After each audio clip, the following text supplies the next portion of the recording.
Seguinte, no vídeo de hoje eu vou falar por que 90% dos projetos de tecnologia falham. Não estou falando aqui de time ruim, dev ruim, tecnologia errada, arquitetura errada. Estou falando de uma coisa muito mais profunda, que é um alinhamento de interesses entre quem está com a ideia, quem está com a visão, quem está pensando, quem às vezes validou uma ideia, e por outro lado, quem está construindo. Nesse vídeo aqui, eu vou te apresentar um framework que eu criei, que ele separa em 3 níveis de alinhamento, e a minha empresa ela atua no último nível de alinhamento. Então, quando eu estava formatando a proposta de valor e pensando em qual segmento de mercado a gente ia atuar, é justamente nesse contexto que surgiu esse framework de níveis de alinhamento. É bom dizer que eu não estou falando que o terceiro nível é o único correto, mas é a forma como eu acredito que os projetos de tecnologia têm a maior chance de dar certo e os dois lados vencerem. E de fato, assim, o 90% dos projetos de tecnologia não é um dado científico que eu coloquei, mas se você parar para pensar a quantidade de pessoas que tem criando projetos de tecnologia ao redor do mundo, ou se quiser olhar só para o Brasil, e dos que realmente dão certo, talvez seja até menor, eu coloquei 90%, talvez seja até 98%. Porque os que dão certo mesmo, assim, que dão muita grana, que explodem, escalam, são 2%. E tem um resto, uns 10% que fatura bem, tem uma margem maneira, falando de projetos de tecnologia, né? Não estou falando de empresa, CNPJ, estou falando de projetos de tecnologia. O que eu mais vi ao longo da minha vida aí nos últimos 10 anos foi projetos que são abandonados no meio, projetos que o founder desiste, ele já está tão esgotado, depois de 2, 3 anos desiste, projetos que o dinheiro acaba. Então tinha um fundo de Venture Capital que faz várias apostas, aquela aposta ali não deu certo, o dinheiro acabou.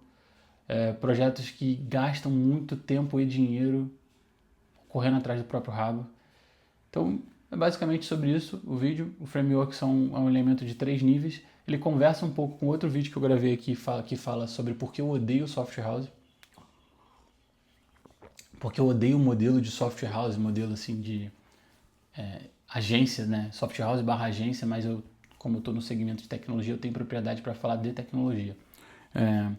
Então, vamos lá. Já começando, porque primeiro algumas coisas aqui que fazem um projeto de tecnologia falhar, né? O que eu estou querendo dizer com falhar? Na verdade, não é nem falhar, é fracassar o correto, porque falha, eu acho que ela é inerente ao processo de inovação, mas você falha, corrige e segue em frente. Na verdade, a palavra correta é fracassar. Então, porque 90% dos projetos de tecnologia fracassam? Tem vários fatores, eu coloquei alguns aqui. Então, o que eu estou falando fracassar? Primeiro, fazer o que foi combinado e pensado. Muitas das vezes, na maioria das vezes, o que é feito lá no final, ele é diferente do que foi combinado. E eu não estou falando de um planejamento que mudou. Eu estou falando de um desalinhamento de expectativa. Então, o cara vinha com uma ideia, quero construir um app para isso, que vai atingir esse público e vai fazer isso aqui. Depois de 6 meses, o app virou um Frankenstein, o time de tecnologia fala, isso aqui não dá para fazer, isso aqui não dá para fazer, isso aqui faz uma gambiarra para fazer por aqui, isso aqui vamos assim, e o app já está totalmente diferente do que inicialmente tinha sido pensado. Mas por uma questão não de decisão estratégica, porque o mercado mudou, porque o planejamento mudou, não, mas porque o que foi combinado inicialmente não foi cumprido. Segundo, acho que importantíssimo, cada vez mais importante esse prazo, né, timing, velocidade. Então, fracassar por não cumprir os prazos, perder prazo de evento, às vezes tem um evento importante que vai ser apresentado que só tem uma vez no ano.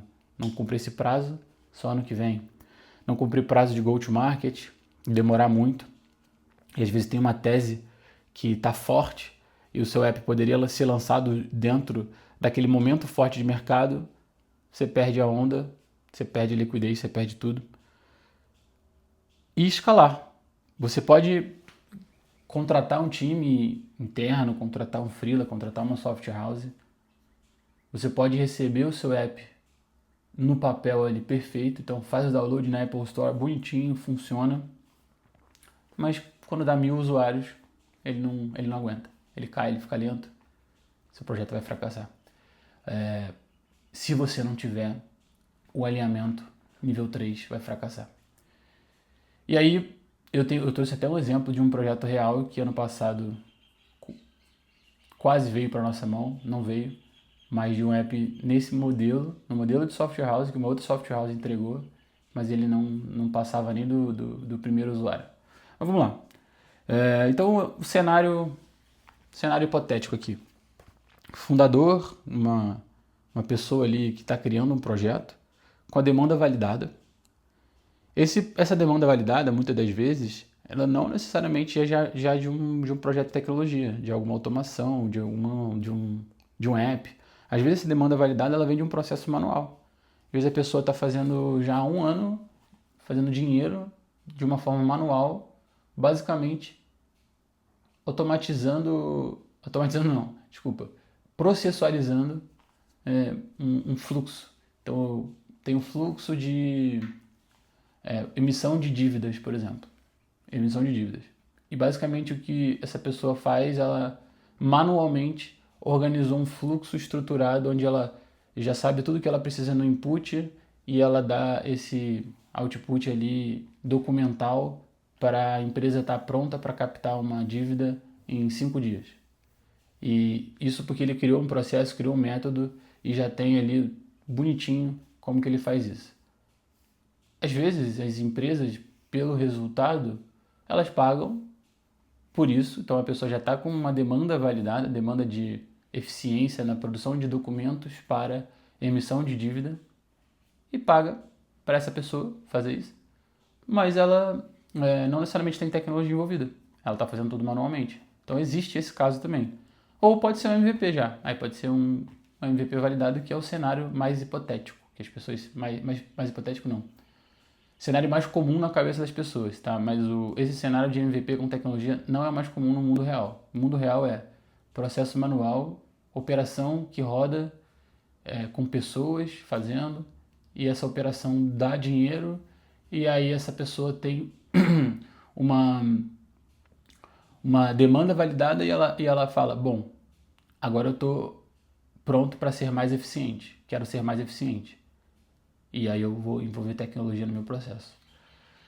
E aí, chega nesse ponto, decidi que eu vou fazer alguma coisa com tecnologia, vou construir um projeto de tecnologia. Quem vai fazer esse projeto? Aí é que tá. Quem vai fazer? Se você é um founder técnico, você pode botar a mão na massa e fazer. Mas você vai parar 4, 5 horas do seu dia para ficar desenvolvendo, tomando decisão de design, tomando decisão de produto, se organizar sozinho. É ilusório pensar isso. Então, por isso que quando falam assim, a inteligência artificial, agora todo founder vai codar o seu próprio produto, a empresa de uma pessoa só e acabou o time de tecnologia, acabou o espaço para house. Eu acho uma besteira. Se fosse assim, de novo, né? Eu falei em outro vídeo isso também. No primeiro vídeo do canal eu falei, se fosse assim, eu estaria sozinho até hoje. Não é assim. E vai continuar não sendo. E os times vão precisar cada vez mais de estrutura, né? Os projetos que escalarem, os bons projetos que ramparem, eles vão precisar de cada vez mais estrutura. Então, chegar desse momento de quem vai fazer é um momento crítico, e aqui é justamente onde eu acho que 90% dos projetos vão tomar a decisão que vão levar eles ao fracasso. A gente precisa de um alinhamento de interesses muito grande entre quem vai pegar o seu projeto para executar com o que você está querendo. E é aqui que peca. E aí peca dos dois lados, tá? Peca o founder, pega as pessoas que estão do lado do founder, que acreditaram na ideia, peca quem está do outro lado para construir. Falta visão, eu acho. Visão de entender o longo prazo, de querer resolver o longo prazo logo na largada para não dar problema. E aqui já às vezes o projeto já começa com a sentença de fracasso dele assinada. Bom, o que pode ser feito aqui nesse... Quem pode construir? Basicamente, você pode ter um time interno, pode contratar um time interno, montar E aí já abre um leque infinito. Você sabe gerenciar um projeto de tecnologia, um time de tecnologia? Não, tá, então vou trazer pessoas. Mas você vai trazer um sócio ou vai trazer uma pessoa para gerenciar de primeiro nível? Você vai trazer um sócio para montar um time ali e tal? Ou você vai trazer uma pessoa, tipo um tech lead para gerenciar o projeto? Você vai botar um time totalmente enxuto, júnior, porque você não tem tanto orçamento, ou você vai botar um time mais sênior? Tudo isso já começa a ser decisões que se desdobram da primeira decisão de contratar um time interno. Como é que você vai lidar com o turnover? Como é que você vai lidar com o alinhamento de interesse dessas pessoas para que elas possam crescer? Como é que você vai lidar com os processos internos da empresa? Vai usar Kanban, Scrum, vai usar uma metodologia própria? Quem que vai ter a responsabilidade de te entregar no final? Quem que vai ser o decisor do projeto? Vai ser você? Vai ser o líder de produto? Vai ter um líder de produto? Vai ter um designer? Vai terceirizar? Vai terceirizar parte? E aí vai. Você pode ir para um freela. Então, cara, eu só me preocupo com tech, não me preocupo com nada de estrutura. Acredito que vou tomar todas as decisões sozinhos e vamos lá, vamos para um freela. Beleza? Pode ir para um freela também. Você pode ir para uma agência, uma software house, e aí tem dois modelos. A software house que vai terceirizar o seu projeto. Um dos piores para mim esse. Um dos piores de verdade. A pessoa vai lá, contrata uma software house. A software house não tem um time próprio, não tem metodologia própria, não tem processo próprio, não tem time treinado ali, engajado. Vai no mercado atrás de profissionais que vão aceitar o preço que ela quer pagar para que ela tenha a margem que ela quer no projeto. E o business é esse. Monta o time e vamos embora. Não tem um alinhamento de interesses assim, zero. É o nível 1 que a gente vai falar já já. E o segundo é uma software house que você contrata por escopo. Então, você vai lá e fala, olha, esse aqui é o que eu quero construir com base nessa minha demanda validada. Me dá um preço para isso. Vamos estabelecer um prazo? E aí a gente fala, beleza, vamos lá e vamos começar a fazer. Para mim, esses são os motivos principais dessa taxa de mortalidade tão alta de projetos que nem chegam às vezes aí para a produção. Porque não se pensa nesse alinhamento de interesses. Mas vamos lá já falar então desse framework que eu criei para organizar essas ideias do alinhamento de interesses de 3 níveis num projeto de tecnologia. O primeiro nível, o alinhamento de interesses é inexistente. Então, quando você tem um escopo, um prazo e um preço, que é o modelo mais comum de contratar uma software house, eu vou focar nesse, tá? Não vou focar aqui em falar em time interno, não vou focar em falar em freela, eu vou focar quando você decide que você vai fazer isso com uma outra empresa. Quando você decide fazer isso com uma outra empresa, e você decide fazer escopo, prazo e preço, você basicamente está abdicando de tomar as próximas decisões até que esse contrato seja performado e encerrado. Vou explicar já. Primeiro de tudo, o contrato de uma software house, ele vai estar lá para proteger a software house, não o seu projeto. Vai ter um monte de coisa falando de escopo, as obrigações do cliente, o que configura que foi entregue, que não foi entregue. São várias letras assim miúdas e várias interpretações que no fim do dia estão para proteger a software house. Você pode até achar que por ter um escopo e um prazo no contrato você está protegido, mas a verdade é que na maioria das vezes não está. Existem várias formas de dizer que um projeto foi entregue mesmo que ele não tenha sido.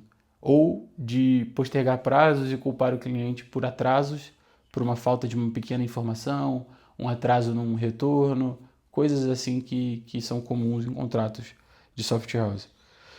E aí que mora o principal problema dessa fase onde a gente tem esse alinhamento inexistente, que é o que é o sucesso para um e o que é o sucesso para outro.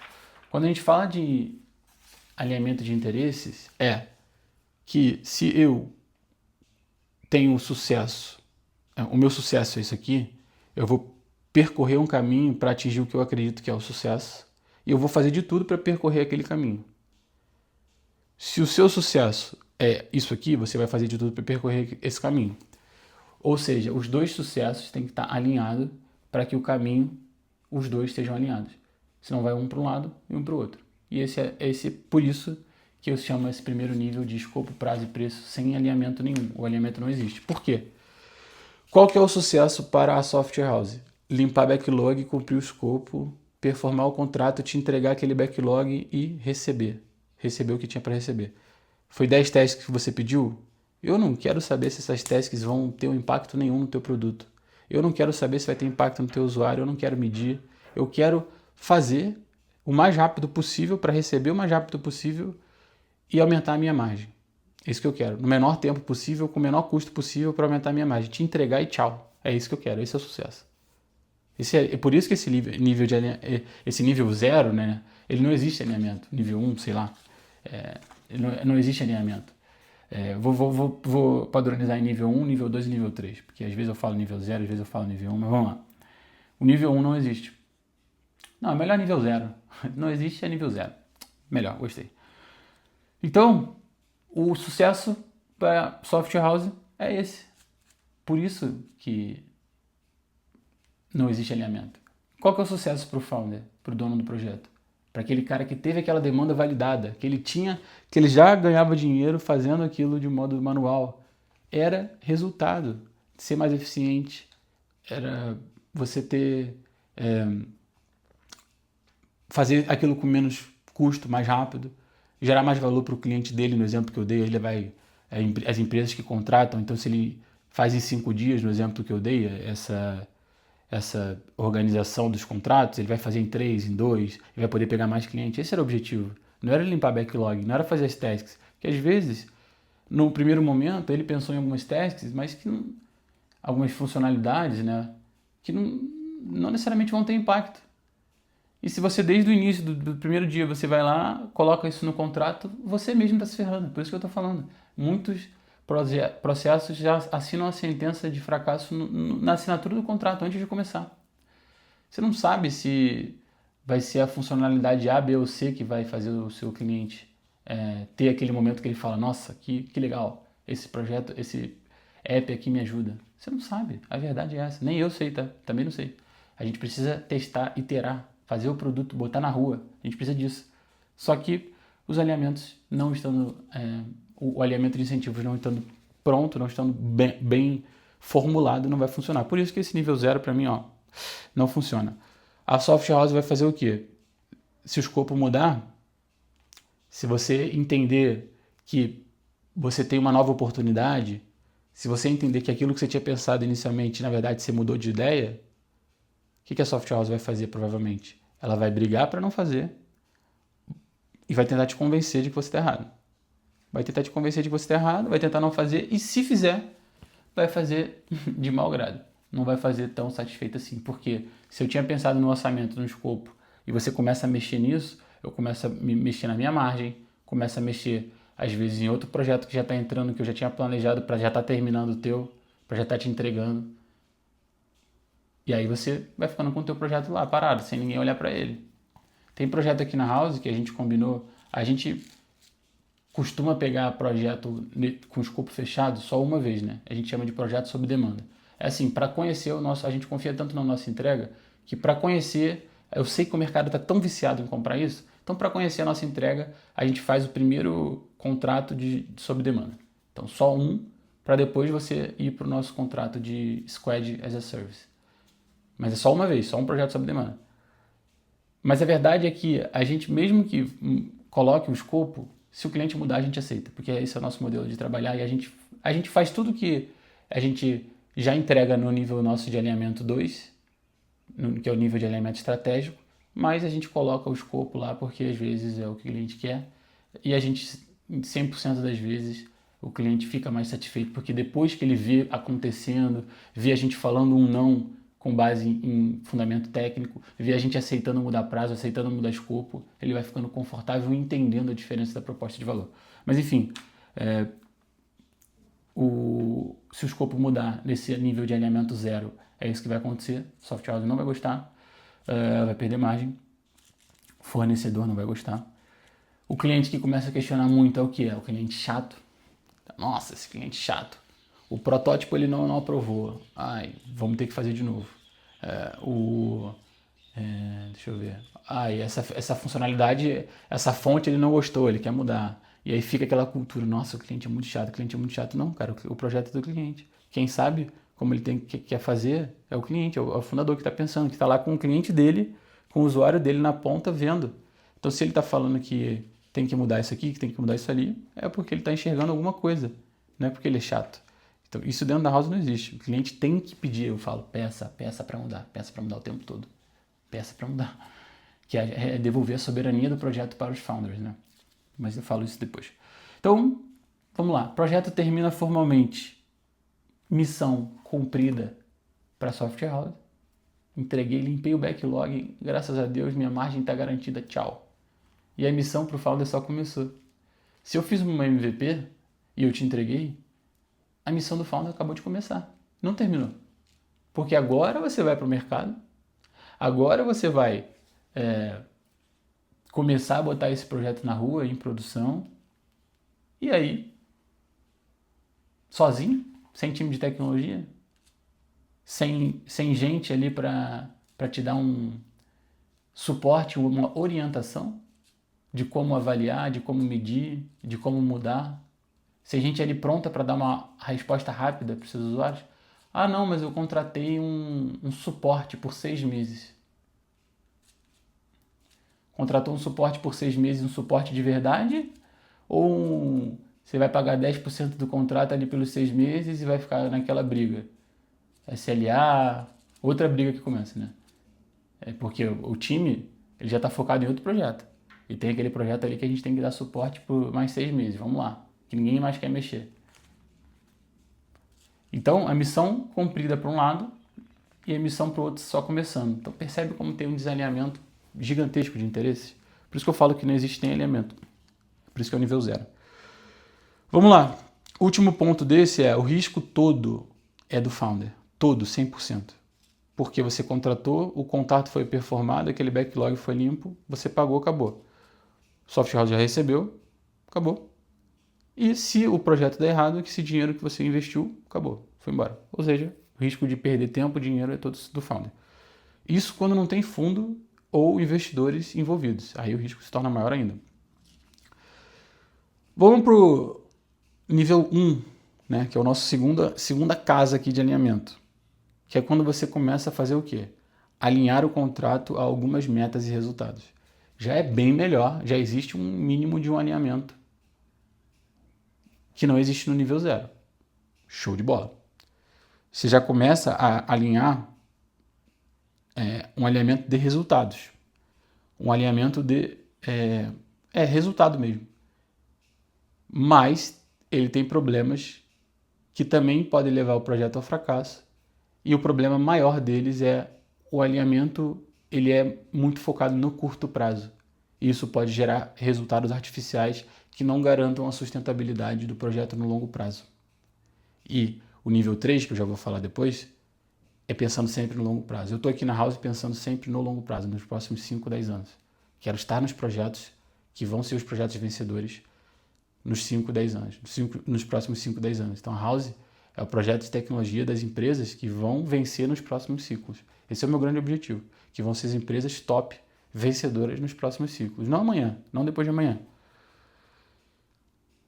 Então vamos voltar. O alinhamento de resultado, o que ele faz? Eu vejo pouquíssimas agências fazendo isso, porque eu contrato serviços terceirizados e agências. Pouquíssimas. Eu nunca contratei uma, inclusive. Eu sempre peço, mas eu nunca consegui contratar uma que ela tem esse nível 1 de alinhamento. Eu sempre tento, alguma forma, ter um skin in the game, mas ainda não achei uma agência de marketing, uma agência de marketing digital, de jurídico, o que quer que seja. Alguém que presta um serviço com skin in the game. Mas enfim, esse já é um nível um pouco melhor do que o nível 0. E aí você vai falar não somente de escopo, você pode falar de um escopo inicial, mas você começa a colocar KPIs de resultado. E aí, experimenta fazer isso. começa a falar com o fornecedor, você está procurando fornecedor, começa a falar com o fornecedor e começa a atrelar a KPI de resultado. Eu vou te falar, 80%, 90% vai vazar na hora. Vai falar, não, calma aí. Tu tá querendo me colocar KPI de resultado para eu receber? Não. Coloca escopo, 50% do escopo você me paga antes, 50% igual obra, né? 50% você me paga depois no final, ou vai pagando entrega 1, entrega 2, entrega 3, me dá backlog para eu limpar, mas não me dá obrigação de resultado. Isso você vai ver que a maioria vai fugir. Já é um filtro gigantesco. Só de colocar uns KPIs ali, só de colocar umas métricas de resultado.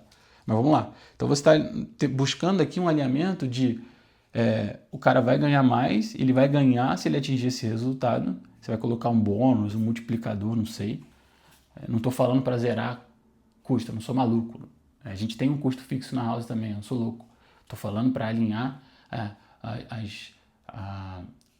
os benefícios, as bonificações financeiras, as bonificações do contrato ao KPIs. Mas você vai ver que a maioria vai fugir. E aí, o que para mim, é o gap justamente desse modelo? É o alinhamento artificial de curto prazo. Primeiro, o cara pode te entregar um app lindo, como eu falei, agora eu vou falar do exemplo, que não passa de 100 usuários. Você só vai saber quando chegar o 101, o usuário 101. Antes disso, você não vai saber. E aí o teu app está ali, bonitão, funcionando. Vou dar um exemplo aqui que aconteceu ano passado. Era um app de importar planilhas de várias corretoras para que você calculasse automaticamente quanto de imposto você tem que pagar. Demanda ali, validada, a dor que existe de investir em plataformas, investir em corretoras centralizadas ou descentralizadas fora do Brasil. As normas da Receita Federal mudam. Isso é um ponto importante, inclusive. As normas da Receita Federal mudam o tempo todo. Foi feito um contrato de escopo fechado e chegou até a gente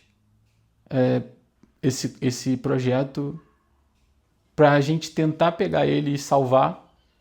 Não rolou, tá? Mas a gente tentar pegar ele e salvar, por quê? Os caras subiam uma planilha e demorava primeiro umas 8 horas e o sistema não aguentava 4, 5 planilhas ao mesmo tempo. Eu tô falando de 4, 5 planilhas. Você imagina como é que um app... Isso aí não é nem o usuário usando. Você imagina um app para dar certo com 100, 500 usuários, para começar a querer dar certo. 100, 500 usuários pagantes, 1000 usuários pagantes. É jogar fora e fazer de novo, né? É jogar fora e fazer de novo. E aí é o que eu tô te falando. Se o KPI tiver mal escrito, ou se o KPI mudar também, quer dizer, por partes. Se o KPI tiver mal escrito, você vai receber às vezes, o outro lado vai performar, só que daqui a 3 meses o carro vai enguiçar no meio da rua, o carro vai parar e tu vai ter que acionar o seguro. Tu vai ficar, e agora? O que eu faço? E agora? Tem 50 usuários aqui na minha cola, no meu suporte, que não me deixam mais dormir. Vai o quê? Vai fazer mais escopo, vai pensar mais, vai gastar mais dinheiro, vai fazer novos orçamentos, porque você recebeu algo que não estava alinhado com um objetivo de longo prazo. E aí é ladeira abaixo, tá? Quando isso acontece, ladeira abaixo. Já vi acontecer e não foi uma, não foi 2 vezes. Bom, então o que acontece? Você pode inflar métricas no curto prazo. Esse alinhamento ele pode funcionar, mas esse gap ele existe. E do outro lado, a gente sempre todo humano está em busca dos seus próprios objetivos e os incentivos eles estão ali para que todos os lados recebam, performem as ações corretas e que o sucesso seja compartilhado. Então, estou repetindo isso porque esse é um nível de alinhamento. De novo, se a gente alinha em métricas, o que a pessoa que está do outro lado construindo vai buscar? Aquelas métricas. Ok, por isso que já é melhor que o primeiro nível, que o nível 0, né? Mas pensar em todas as métricas no primeiro mês, depois do 8º mês, essas métricas provavelmente vão ter mudado. Até porque as métricas mudam de acordo com o estágio do produto. Segundo, você pode ter as métricas de curto prazo que são performadas, mas como eu falei, elas podem não garantir o seu longo prazo. O impacto, ele precisa também, as métricas, né, o como vai ser medido, ele precisa ser mensurável. O como vai ser medido precisa ser mensurável, não. O que vai ser medido, a métrica, ela precisa de um projeto que tem coisas altamente mensuráveis, e não necessariamente todos têm. E às vezes você vai buscar o que dá para medir para fazer a métrica, para fazer o KPI, mas não necessariamente isso está alinhado ao seu objetivo estratégico de longo prazo. Então esse é um segundo problema. Nem tudo é altamente mensurável, tem coisas que são meio subjetivas, principalmente no início de um projeto. Quando você tem, métrica a rodo, métrica para todo lado, beleza. Você tem usuário para cacete, beleza, mas no início de um projeto isso é mais difícil. Inclusive, na House, por exemplo, a gente não tinha o OKR ano passado, a gente não media algumas coisas ano passado. Esse ano, a gente tem muito mais time, a gente tem muito mais capacidade, a gente tem muito mais ferramenta, a gente mede bastante coisa. Então, esse lance de KPI também, ele tem essas limitações. A terceira, na real, você não pode mudar no meio do caminho. Se você me contrata falando que você vai me entregar naquela métrica XPTO, você vai me pagar tanto, como é que daqui a 3 meses tu vai mudar a métrica? Eu já estou trabalhando nos últimos 3 meses para atingir aquela métrica, você vai mudar? Você acha que eu vou aceitar? Óbvio que não. E esses ciclos de KPIs, provavelmente eles vão ser curtos, porque um planejamento de um projeto que ele está nascendo, ele também é curto. Você realmente, no mundo de hoje, você acha que você vai chegar e vai planejar o seu projeto para os próximos 5 anos e definir todos os KPIs semestrais para os próximos 5 anos e amarrar alguém no contrato assim? Óbvio que não. O ciclo de planejamento ele é mais curto, ele vai ter no máximo 6 meses, às vezes 3. Então, se o planejamento é curto, significa que o ciclo é curto. Então, você está sempre olhando para o curto prazo, que é o maior problema desse segundo nível de alinhamento, que é o nível 1. E agora, o terceiro nível de alinhamento, o nível 2, que é um alinhamento estratégico, o alinhamento estratégico de longo prazo, ele foi criado, foi pensado para que o objetivo de quem está construindo seja o mesmo, esteja alinhado, né? Não o mesmo, mas alinhado com o objetivo de quem tem a ideia. Os dois vão percorrer o caminho para chegar lá e os dois vão se beneficiar juntos. E existem riscos para os dois lados. É ilusório você achar que num nível de alinhamento desse estratégico, você não vai ter risco. Mas eu, como fornecedor, eu, como prestador de serviço, eu estou aqui para correr risco também. Eu sou um empreendedor que corro riscos. O problema é o cara tem uma agência e não quer correr risco nenhum. Ou também um problema do outro lado, o founder não quer correr risco nenhum. E aí ele tem tanta aversão a risco, tanta aversão à perda, que ele vai e ele quer a garantia de que ele vai receber aquilo que ele está pensando, e ele vai para uma ferramenta que ela é ilusória, que é o tal do escopo lá fechado, que ele coloca tudo bonitinho, que a gente já falou do nível 0. E aí é um tiro no pé. Vamos lá. Então, o alinhamento estratégico ele é difícil de vender, ele é difícil de compreender. Muitos clientes não entendem e acham que é só palavras, só promessas vazias.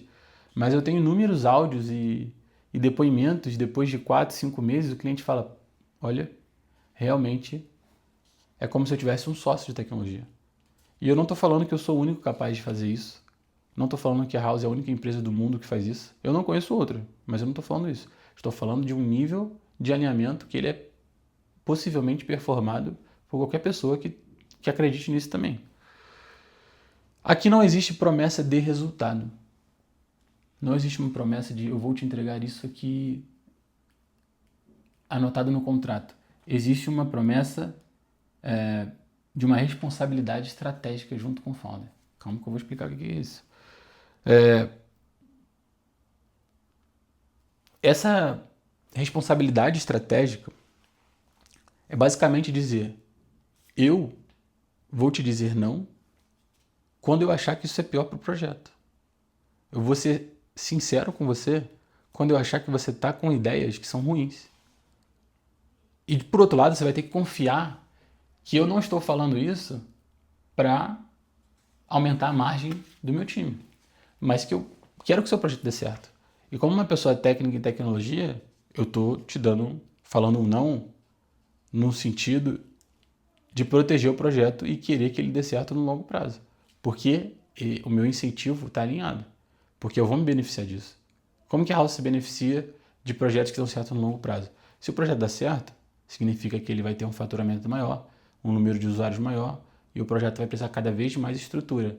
Ele vai precisar depois de cibersegurança, que a gente tem interno, ele vai precisar de testes de performance, testes de penetração, ele vai precisar de um suporte e um monitoramento de alto nível para os usuários dele, ele vai precisar de mais rodadas de design, ele vai precisar de mais desenvolvedores, e aí a House está ali e a gente ganha junto. De modo bem amplo e genérico é isso. Então, o projeto em si ele carrega o aumento do faturamento. A forma mais fácil de você aumentar a sua receita é você aumentar a receita do seu cliente. Só que você quer vender contratos fechados para aumentar no volume e na quantidade. Né? Esse é lá o nível 0. Não funciona. Não vai funcionar para o founder, não vai funcionar para o projeto. Também não estou falando que todo founder é bonzinho aqui não, tá? Longe de mim. Tive experiências péssimas. Experiências péssimas. Não estou falando que todo fundador é bonzinho e tem esse alinhamento de interesse super definido também. Tem founders extrativistas, que eu chamo. Que é o cara que quer tudo, não quer correr risco nenhum também e também não colabora para o sucesso do próprio projeto dele, não tem confiança, já está tão viciado nessa loja que acha que você está sacaneando. Isso também não deu certo. Isso tem casos assim. E esse nível de alinhamento estratégico é o nível onde você teria... É como se fosse, né, o nível onde você tem um sócio de tecnologia, um time interno altamente engajado que vai querer que o projeto dê certo. E aí, como a gente está atuando e entrando no risco também, atuando como esse time interno... Eu não estou falando de relação de sociedade, tá? É como se tivesse um sócio, mas eu não estou falando que existe uma relação societária. É na cabeça, é na forma de pensar e de agir, no modelo mental. Mas como a gente vai nesse nível, não são todos os projetos que a gente vai pegar. Isso acontece bastante. Então a gente conversa, tenta entender, faz o diagnóstico, conversa com o founder e faz às vezes esse projeto de escopo fechado sob demanda para entender como é que é o namoro ali, né? Antes de fato partir para um nível de alinhamento estratégico, porque não são todos que vão estar prontos para receber isso, não são todos que querem e que acreditam nesse modelo. E tá tudo bem. Não são todos que acreditam nesse modelo. Esse é o modelo que eu acredito. Mas como eu falei, tive experiências péssimas no ano passado e no ano retrasado também, tentando vender esse modelo para todo mundo. Bom, os ciclos de planejamento aqui. Basicamente, como você está no nível de alinhamento estratégico de longo prazo, você não precisa se preocupar em fazer hoje um alinhamento de 5 anos, de 2 anos, com todas as métricas. Você pode fazer ciclos curtos de planejamento, que é o que é mais adequado para a tecnologia. Faz um ciclo de 30, 90 dias, vamos ver como é que está indo, itera sobre o produto, performou, beleza. Mas você já tem, para um contrato de 1 ano, você já sabe exatamente quanto que você vai pagar mensal. Se o projeto estourar, as cláusulas, não gosto de falar cláusula porque dá um aspecto muito burocrático, mas se o projeto estourar, os benefícios que tinham sido combinados lá no alinhamento de interesses estratégicos, os dois lados sabem que vão ganhar. Não existe surpresa, né? E tem que ter também dos dois lados paciência. Não vai ser resolvido em 1 dia, 2 dias as coisas, não é em 1 mês que vai se resolver. Paciência para dar tempo do time trabalhar, o founder trabalhar, ir atrás de recurso, ir atrás de cliente, ir atrás de marketing, ir atrás de criação de comunidade para usar o produto dele, ir atrás de um go-to-market bem feito. Por isso que eu estou falando que não estou falando que eu sou apaixonado por todos os founders são bonzinhos, isso aqui funciona. Se o founder não faz isso, não tem uma estratégia de go-to-market, não tem um business plan que feche. É uma ideia, a gente não pega, não funciona.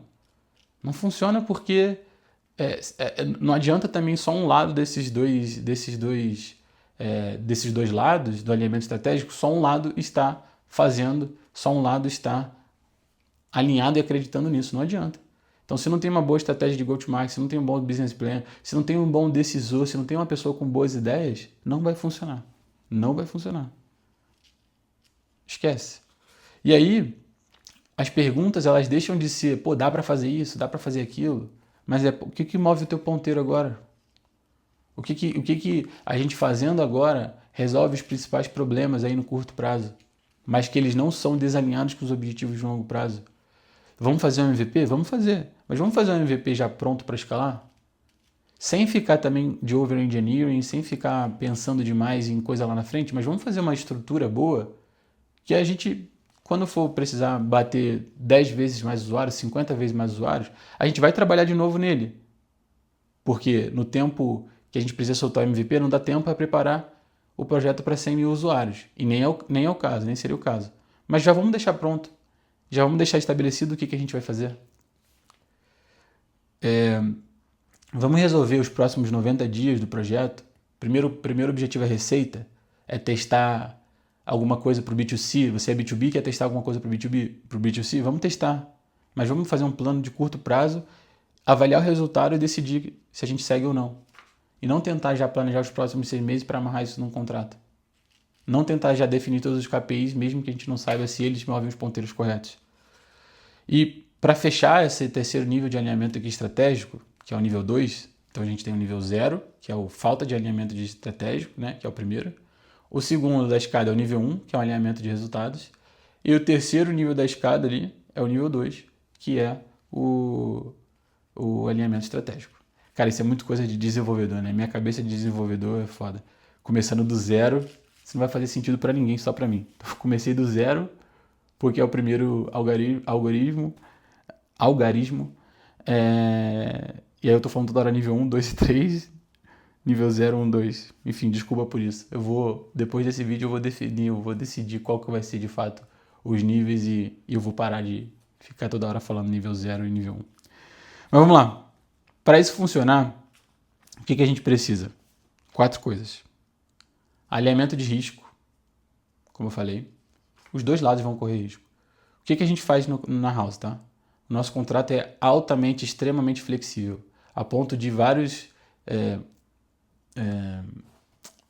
advisors da house no início falarem para mim, cara, mas como é que você vai garantir tua receita se você faz isso? Vou garantir na entrega, vou garantir no alinhamento de interesse que o cara vai ver e vai confiar e vai continuar. E no crescimento do projeto. Ele vai continuar comigo porque o projeto dele está dando certo, está crescendo, e não porque no meu contrato não é flexível. Então qual que é o nosso nível de flexibilidade? Nosso contrato geralmente ele gira em torno de 6 meses, né, para você ter a squad. Só que você só tem 2 meses de commitment mínimo. Fez um contrato de 1 ano, 2 meses também. A única coisa, fez um contrato de 1 ano, você precisa se comprometer em 2 meses. A partir do terceiro mês você pode cancelar. Pode cancelar. Isso é risco, não é? Isso é risco que eu estou correndo. É risco que eu estou correndo de trabalhar no projeto, de botar o time, de pegar o time para pensar naquilo e entregar toda a nossa expertise técnica, o meu tempo, a minha energia, a minha expertise técnica, e em 3 meses você sair. Mas é o risco, é o alinhamento do risco. Por outro lado, o founder também olha e fala, bom, eles confiam na entrega deles. Eu não conheço ainda, não confio 100%, mas o cara mostrou skin in the game. Eu posso cancelar e posso ir embora e tchau. Não aconteceu ano passado nenhuma vez do cliente cancelar no terceiro mês, tá? Segundo, alinhamento de decisão. E aí é o que eu falei do falar não e falar sim. Já falei isso nesse vídeo e em outro vídeo, então não vou repetir. E aí, aqui a gente precisa de confiança. Precisa de confiança entre as duas partes e saber que as duas partes estão fazendo o papel dela, que as duas partes estão tomando as decisões para os melhores interesses do projeto e que as duas vão se beneficiar disso. Terceiro, o alinhamento de crescimento. Então, nesse longo prazo, os dois têm que se beneficiar do crescimento. Não estou falando, de novo, de uma relação de sociedade. Eu não acho positivo que, desde o início, eu não acho que funcione você começar um projeto assim com uma relação de sociedade. Uma relação de sociedade ela envolve várias outras coisas que não tem nada a ver com o projeto de tecnologia. Então, o alinhamento... esse é mais uma forma, uma ferramenta que o mercado criou para resolver esse problema que eu estou falando do alinhamento. De você achar que você vai ter um alinhamento maior porque você tem um contrato de sociedade, mas não tem. Inclusive, ano passado, vi vários projetos dando errado, 3 para ser mais preciso, 2 deles internacionais. A gente não pegou, né? Só acompanhei de fora, mas existia uma sociedade, revenue share e tal, de soft house com o founder ali. Depois de um tempo a soft house já não queria mais, já estava entendeu às vezes que não tinha expertise técnica, começou a ficar um fardo muito pesado e o projeto foi abandonado, não veio pra gente, a gente não pegou, não tinha esse alinhamento que a gente preza muito, então não deu certo. Não deu certo, digo, pra gente. Mas o projeto também não deu certo, então não deu certo de modo geral. E o quarto, esses 3 pilares, né, elementos de risco, decisão e de crescimento, e o quarto, soberania do fundador. Para isso funcionar, o projeto, quando vem para a gente construir, não fui eu que criei. Não sou eu que tenho as ideias. A gente atua como esse parceiro estratégico técnico. E o founder, o fundador, ele precisa de soberania para decidir, que é o que não tem nos outros 2. Ele fica preso ao que ele pensou já há 6 meses. Eu sou um founder também. Eu também tenho uma empresa. Eu tenho que decidir coisas diariamente, várias vezes por dia. O tempo inteiro a gente está decidindo. E eu mudo de decisão, às vezes, de um mês para o outro. De uma coisa que eu vi, testei, deu errado, tem que mudar. Então, o fundador do projeto ele precisa ter essa soberania. E o time do outro lado precisa ter a capacidade de aceitar essas mudanças e trabalhar bem com elas. E assessorar o fundador. Então, acesso a todas as informações quando quiser.